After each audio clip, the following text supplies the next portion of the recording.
Saya hanya mengingatkan masyarakat bahwa maklumi pemerintah sekarang sepertinya sangat bersemangat memungut uang rakyat tapi tidak punya keinginan sama sekali untuk membantu rakyat. Betul, 2 proyek itu Pak. Becakayu tuh kita tidak boleh bangun karena tidak layak.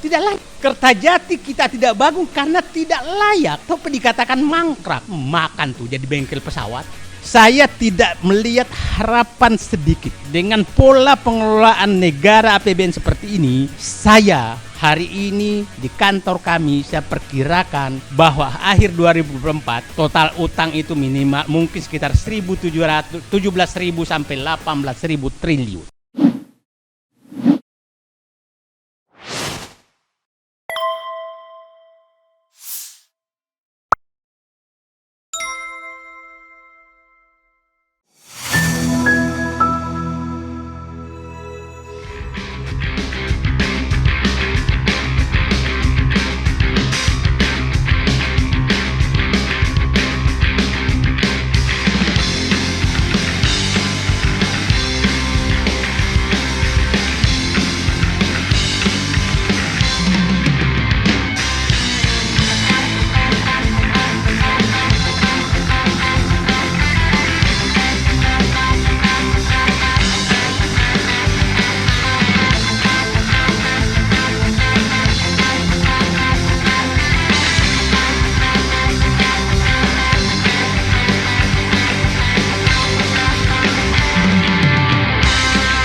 Saya ingin menggambarkan, saya agak khawatir apakah masih sempat menyusun APBN 2023 melihat kondisi seperti sekarang.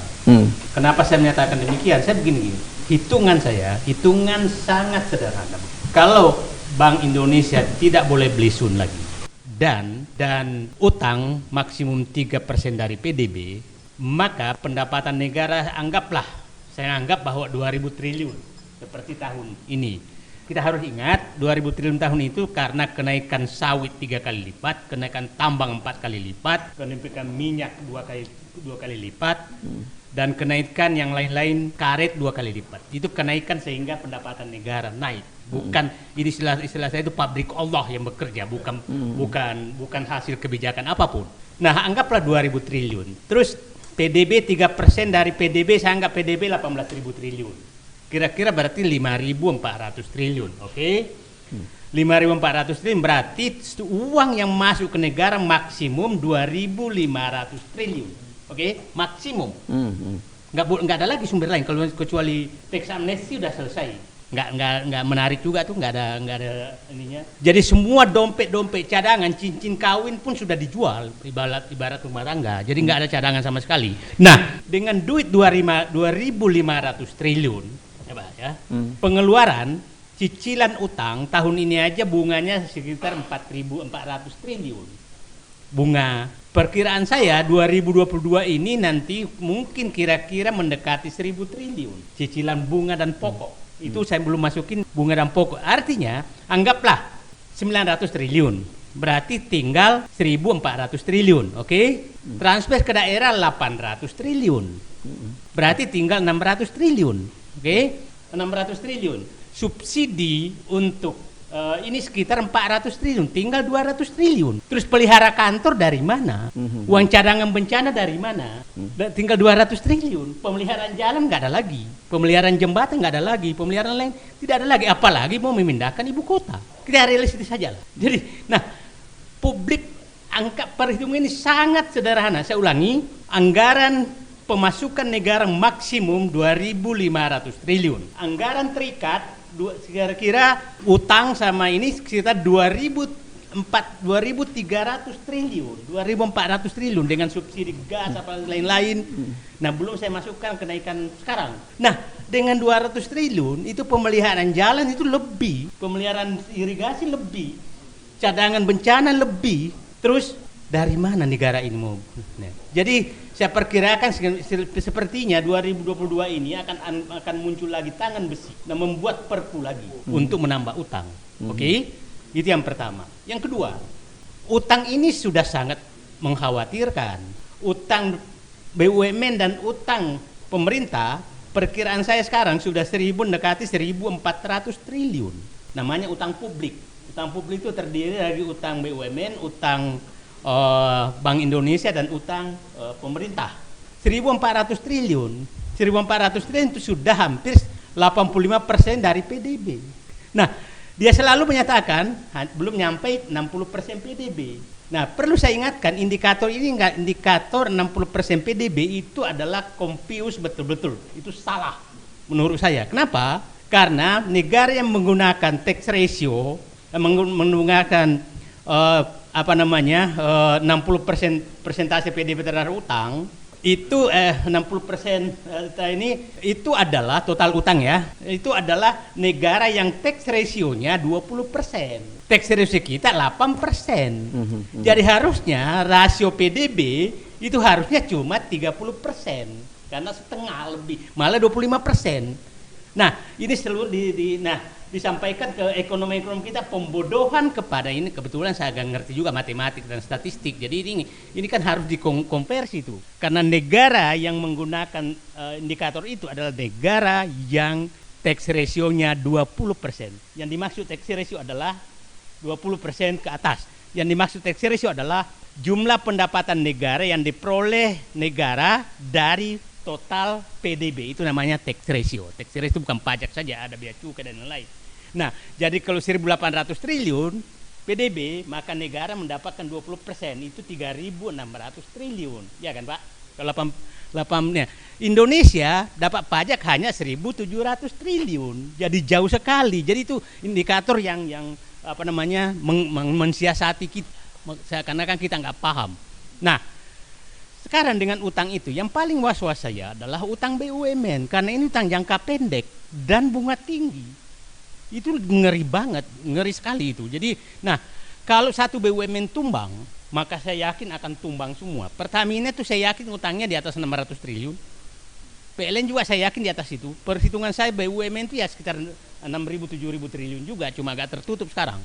Yang menarik sekarang, biasanya laporan keuangan BUMN itu muncul minggu terakhir tahun berjalan, laporan keuangannya. Sekarang udah Maret nggak muncul tuh laporan keuangannya. Karena saya 5 tahun di dalam, itu minggu keempat saya harus umumkan.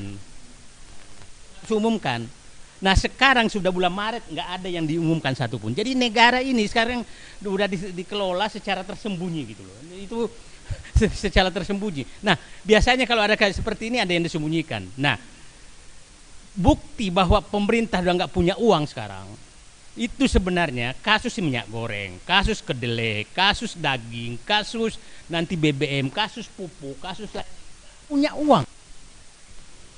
Nah, harusnya ada cadangan untuk melakukan subsidi. Lucu bahwa operasi pasar dilakukan oleh regulator Kementerian Perdagangan, itu menurut fatal. Regulator kok boleh? Regulator melakukan regulasi. Nah, harusnya Bulog dikasih uang lakukan operasi pasar, bukan Kementerian. Bukan ada yang main, situ yang main. Ya kan dia yang main. Apa logika Kementerian? Regulator negara yang good governance-nya bagus adalah negara yang memisahkan secara tegas antara regulator dengan operator. Tapi kita nggak heran juga, regulator PCR malah punya perusahaan PCR juga ya. Jadi bukan lagi melaksanakan, tapi memiliki perusahaan yang tidak. Nah, saya hanya ayat apakah negara ini terus dibiarkan begini? Itu saja sih, dan selalu begini terus diteruskan. Ya saya bilang begini, ini memang otak saya udah nggak jalan Mas Hersu. Jadi saat mengatakan kita mengambil Freeport, semua pendukung tepuk tangan, hebat. Pada saat membagi-bagi tambang, nikel dan boksit ke Cina, emas dan lain-lain, hebat. Ini sesuatu yang bertentangan, kok hebat. Tambang dari Amerika, tepuk tangan. Menyerahkan tambang ke Cina, tepuk tangan juga. Gimana logikanya? Jadi ini gimana nih? Dan sering sekali seperti itu gitu, Jadi apapun yang dilakukan, walaupun bertolak belakang, itu tepuk tangan juga. Ini kenapa akal sehat bangsaku hilang semua? Betul terus. Saya lama Pak, 32 tahun dalam birokrasi. Baru kali ini kok semua jadi. Saya tadi sedih juga kemarin tuh. Tahu Rizal Ramli, saya udah mau mundur dari Twitter. Rizal Ramli juga udah. Ada apa ini Rizal Ramli ini? Yang menurut saya sejak Pak Harto, sejak lahir udah kritis masuk penjara, kok ngalah juga sekarang gitu. Mudah-mudahan salah saya karena itu. Nah, saya atau kita sendiri aja di sini yang apa namanya yang ya, tapi insya Allah saya Mas Antoni, insya Allah saya kader pelajar Islam Indonesia, tandang ke gelanggang meskipun seorang itu demi kebenaran. Nah, jadi saya hanya mengingatkan masyarakat bahwa maklumi pemerintah sekarang sepertinya sangat bersemangat memungut uang rakyat tapi tidak punya keinginan sama sekali untuk membantu rakyat. Oke? Kenapa saya katakan demikian? Pajak dinaikkan, BPJS dikaitkan dengan STNK, semua untuk mengut disemangatkan. Tapi pada saat rakyat antri minyak goreng, hilang tuh semua. Jadi, tapi pada saat ada balap motor, itu keluar semua tuh. Ini negara apa sebenarnya? Negara memikirkan rakyat atau negara untuk pencitraan? Jadi saya kemarin Pak membaca tuh Pak Sansir. Kan ada 2 peresmian tuh dengan bangga menyatakan 15 tahun Bandara Kertajati penantian baru datang. Wah, yang lebih-lebih Becakayu. Tol Becakayu 26 tahun mangkrak. Betul 2 proyek itu Pak. Becakayu tuh kita tidak boleh bangun karena tidak layak. Kertajati kita tidak bangun karena tidak layak. Tapi dikatakan mangkrak. Makan tuh jadi bengkel pesawat. Tapi hebat juga kan. Rencana membangun bandara jadinya bengkel pesawat. Saya nggak tahu nanti rel kereta api cepat jadi apa gitu kan. Saya nggak tahu akan jadi apa ya kan. Tapi kan karena ternyata bisa merancang bandara jadi. Nah, kenapa saya gambarkan ini semua? Karena beban negara akan menghadapi persoalan yang sangat berat. Seluruh jalan tol Indonesia saya sudah kunjungi Pak. Seluruh. Saya kemarin ke Banda Aceh, saya hampir setengah jam di jalan tol. Tidak ada satu mobil pun yang lewat baik saya lewati maupun yang berhadapan dengan saya. Tidak ada satu pun. Oke? Tol Banda Aceh. Tol paling jauh Banda Aceh Sigli. Ya, enggak ada satu pun. Ini gimana ini jalan? Bukan apa-apa. Ya pasti kan jalan di Aceh kan lebar-lebar, Pak. Dan kosong, ngapain lewat ini? Seluruh jalan tol Pantura di Jawa saya udah lewati. Dan saya lewat jalan umum, Pak, untuk membuktikan. Saya simpulkan 90% truk itu lewat jalan Trans Jawa, lintas Pantura, bukan lewat tol. Hanya 10% lewat tol. Bayangkan Pak, saya melitinya saya Pak. Saya dari Semarang menghitung bus dan truk sampai ke Surabaya. Saya ketemu bus dan truk 54 biji.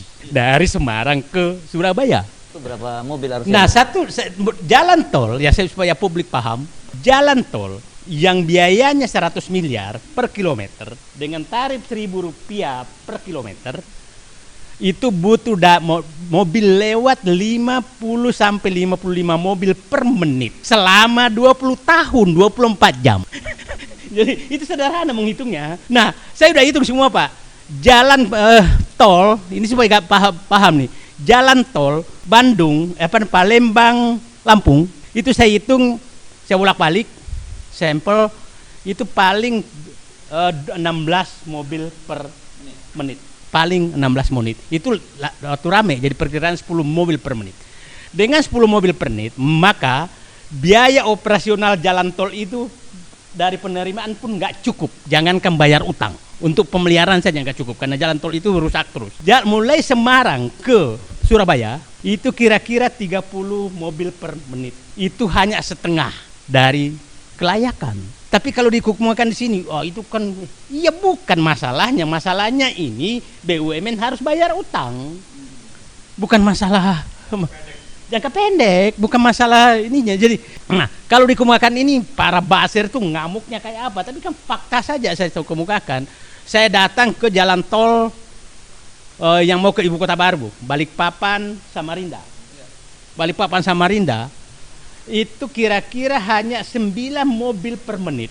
Padahal itu juga biaya. Jadi saya sudah kunjungi semua. Kalau ada tol tol langit belum aja yang saya kunjungi, Pak. Kan mau bangun tol langit itu saya belum dikunjungi. Yang tol lain saya dikunjungi semua. Bandara juga demikian. Jadi saya katakan, saya tidak melihat harapan sedikit dengan pola pengelolaan negara APBN seperti ini. Saya hari ini di kantor kami saya perkirakan bahwa akhir 2024 total utang itu minimal mungkin sekitar 17.000 sampai 18.000 triliun. Sampai 18.000 triliun. Itu perkiraan saya. Kalau Bung Didi Irabi ini 15.000, saya perkirakan kalau tidak ada apalagi menerbitkan perpu lagi itu kecuali terjadi perpu tidak diterbitkan. Yang kedua yang saya perkirakan adalah kemampuan untuk memberikan bansos ini udah nggak ada artinya lagi dengan beratus ribu, dengan kenaikan listrik, kenaikan beras, kenaikan minyak goreng. Yang menarik adalah supaya rakyat paham, pemerintah berani menetapkan harga eceran tertinggi kepada beras, tapi tidak berani menetapkan harga eceran tertinggi ke minyak goreng. Padahal beras ini jelas-jelas hasil petani. Coba aja Pak, kalau beras dijual lebih maka ditangkap polisi. Tapi kalau minyak goreng dijual lebih tidak ada yang nangkap. Ini negara apa? Ya Pak Hermanto, Prof. Hermanto dari IPB, sedih saya Pak. Masa petani nggak boleh menikmati untung? Lebih dikit, nah ditangkap. Tapi Nah, sekarang kan bingung. Saya cerita aja lah bahwa ini pengambil kebijakan benar-benar mengecewakan saya. Minyak goreng lah. Minyak goreng ini kan lucu tuh.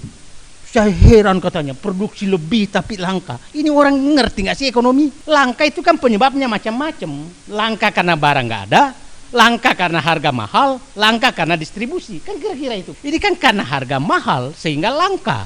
Sekarang dia coba-coba subsidi dengan 14.000. Bapak dan Ibu, harga minyak goreng itu gampang menghitungnya. Kalau harga CPO itu tambahin aja 3.000 dari harga CPO. Itu saja. Jadi nggak usah berteori lama-lama. Harga CPO sekarang 16.000 per kilogram. Maka harga minyak goreng curah itu 19.000 per liter. 18.000, 9.000. Jadi kalau pemerintah mau menetapkan 14.000, siapa yang mensubsidi 4.000, 5.000? Kan itu sederhana. Siapa yang membayar itu? Jadi kalau ada yang menyatakan ada yang menimbun, itu teori. Siapa yang mau menjual di bawah itu kalau nggak ada yang jamin? Saya punya stok umpamanya ribuan ton, disuruh jual 15.000. Sebentar dulu, siapa yang bayar sisanya? Ya kan, logika mana? Makanya pas Sumatera Utara menyatakan ditangkap, ini bohong saya bilang ini nggak masuk akal. Nah ini kita berhentilah membodohi rakyat. Kebetulan ada Said Didu, ada Antoni, ada yang lain-lain yang bisa membuka bahwa kau bohong gitu loh. Berhentilah membohongi rakyat gitu loh. Nah, jadi sederhana. Dan kalau bilang produksi minyak goreng kita 20 juta ton, kebutuhan hanya 5,4 juta ton. Kenapa produksi melebihi kebutuhan? Karena mereka menghindari pungutan ekspor CPO, maka dia rubah ke minyak goreng bebas dari pungutan ekspor dan itu besar. Jadi kalau ada yang bertanya kenapa besar sekali, ya pintar dong. Enggak, ini gua berubah dari minyak goreng nggak kena pajak, itu untungnya besar itu 5,4 ini dalam negeri. Nah jadi kalau mau menyelesaikan minyak goreng, siapkan uang 20 sampai 25 triliun selama setahun, berikan ke Bulog beli, operasi pasar. Tapi karena nggak punya uang, ya ini kan ini banyak gaya tapi miskin, pura-pura kaya gitulah ini. Utang. Ya kira-kira itu Mas Hersu. Terima kasih. Assalamualaikum warahmatullahi wabarakatuh.